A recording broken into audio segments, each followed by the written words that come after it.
খাদ্যের উপাদানের মধ্যে একটা উপাদান আছে আয়রন। অভাবে কি হয়?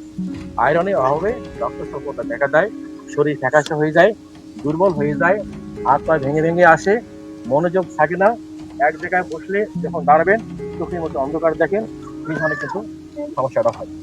তাহলে এই আয়রনের অভাব যাতে না হয় সেই জন্য আপনাকে আয়রনযুক্ত খাবার খেতে হবে। আয়রনযুক্ত খাবার কোনগুলো আছে?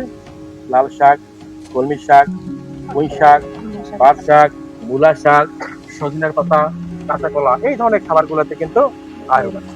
কিন্তু এই আয়রনযুক্ত খাবার রান্না করলেন, আয়রনযুক্ত খাবার খেলেন, তাতে আপনি আয়রন পাবেন এমনটা বলা যায় না।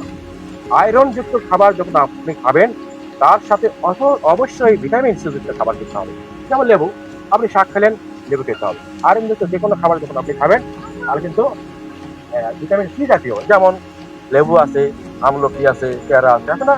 কিন্তু টক জাতীয় যেগুলো আছে সেগুলো ভিটামিন সি, এগুলো কিন্তু খেতে হবে, না হলে আপনি আয়রন কিন্তু পাবেন না, শরীরে নিতে পারবেন না।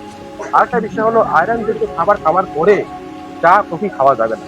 যদি আপনি আয়রন যুক্ত খাবার খেলেন, চা কফি খেলেন, তাহলে এই আয়রনটা বডিতে শোষণ হবে না।